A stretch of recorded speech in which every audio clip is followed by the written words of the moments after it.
Bishop, colleagues, friends, and members of the California-Nevada Conference. The highest priority of the core team this last year was the creation of a strategic plan that would guide us into the 2020 to 24 quadrennium. You might remember that when we met last year at the 2019 annual conference session, we began to work on that. We knew that this was a moment to prepare and plan for the future of the California-Nevada Conference of the United Methodist Church. And so in that conference last year, we together engaged in 2 evenings of holy conversation with each other around the values that are most important to us as members of this conference. We heard, and had heard even before that, the need for a new future, for a need for our conference to face its reality and the reality of our whole denomination that includes a decline in membership and a need for a new vision that will lead us into being united around a vision of what the church is called to do in this next time. The special General Conference of February 2019 made us even more conscious that we need to know who we are as a conference and to be very clear about how we will go forward regardless of what happens to our denomination. So through those conversations last June, we identified 3 essential values. You told us through those small group conversations that we did 3 things that we thought we heard clearly about the values that we all share. And they were these: that we value risk-taking relationships and inclusivity. Number 2, that we value healthy and growth-inclined congregations. And number 3, we value and want very much effective leadership, both lay and clergy leadership. And so we took those values, and last fall we asked every local church in its annual Charge Conference to respond to some questions that would let us know, did we hear this accurately? And how are those values relevant to your local reality? We had over 125 churches respond to those questions after discussion at Charge Conferences. And we took all those responses and we identified from those a strategic direction that we thought captured this moment in our life together and that would guide our future program and plans in the conference. So just about the time that we asked you to look again at that strategic direction, strategic plan draft, through circuits and through pastor and lay leader conversations in each local setting, the pandemic hit. That was in March.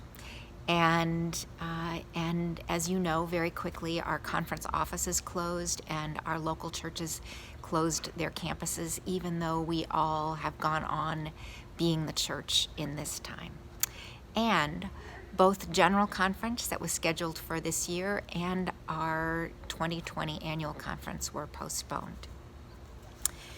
We knew early on, and know even more now, that the pandemic would pose a very important challenge to us and to our strategic planning process. That we couldn't assume that our vision for the future of the conference would be after the pandemic as it was before. That this would be a significant shift in both the condition of our churches and what our churches look forward to and need to do in the future in their communities. And then we knew also early on, we could see that the pandemic would hit our communities differently, that there would be different emotional and economic impact of the pandemic on more vulnerable communities. And that too, we wanted to incorporate into our thinking ahead. In May, our life as usual was disrupted again and cumulatively by the death of George Floyd in Minneapolis, the very city where our general conference had been scheduled to take place that same month in May. And we were reminded vividly that our present is still a reflection of our past that includes the sins of racism and police brutality against people of color. That those matters are still with us, as still we are full of those systems of racism that we have to take a stand against. And so the combined effect of the pandemic and the Black Lives Matter movement seemed to be saying, this is to me, but perhaps to you as well, like an urgent and critical message from God that said, whatever your strategic plans are, put them aside, because there is more critical and urgent work that I need for the church to focus on. And so we heard that, and we set aside the strategic plan we'd been working on. With the bishop, the core team decided to pause the strategic planning process so that we could take a longer and more careful look at the long-term impact of the pandemic and at our heightened awareness of the pain of racial injustice in our society as a whole and in our churches. And so that's where we are now in this pause. The core team will have new leadership in the coming year, and it will continue the process of listening and engaging the conference in building a new vision for the California-Nevada Conference into the future. In the meantime, there were some core team actions that were specifically mandated by last year's annual conference.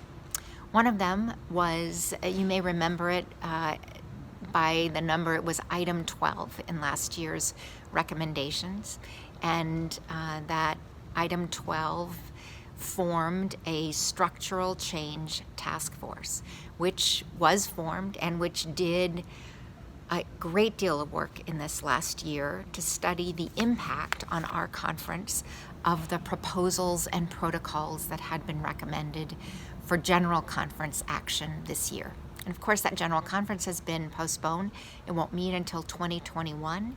And so the structural change task force in this conference will continue its work and will report to you next year instead of this year as the general conference proposals, recommendations, protocols are revised as that conference gets closer. Also, this conference in 2019 created a task force to study the global intersection of the military, prison, and security industries in this country and their impact on racism and poverty, particularly among children and youth. And that task force has been put in place, and in a minute you're going to see a video from the work of that task force. I just want to close by saying it was my honor to serve as chair of the core team for the last 6 years, and I give you all my blessings and best hopes for our continued work and growth as the California-Nevada Conference of the United Methodist Church. Thank you.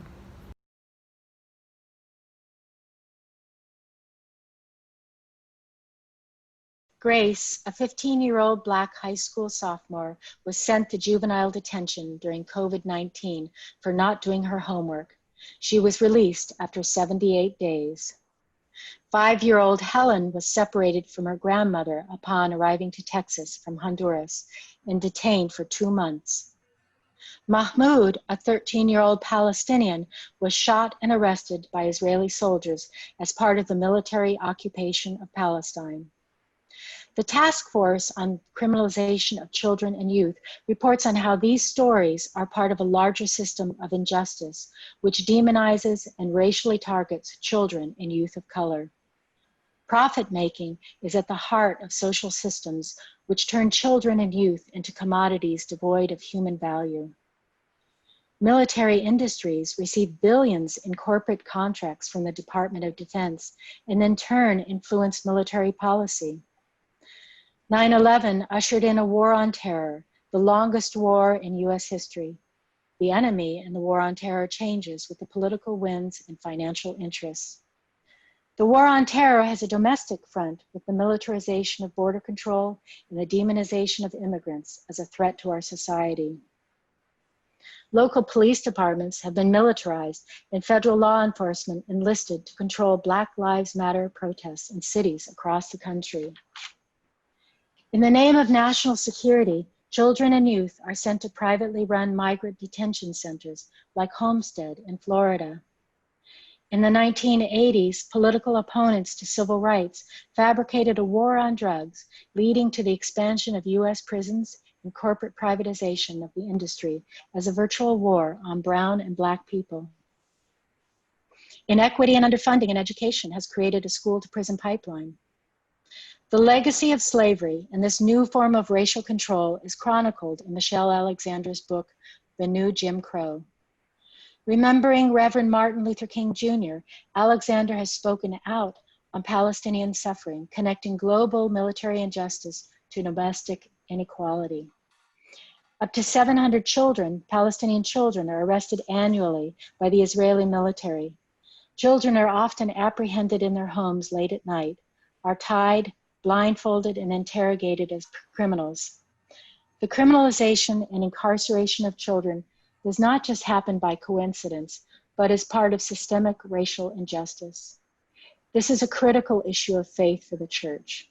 We invite you to read the full report on the conference website.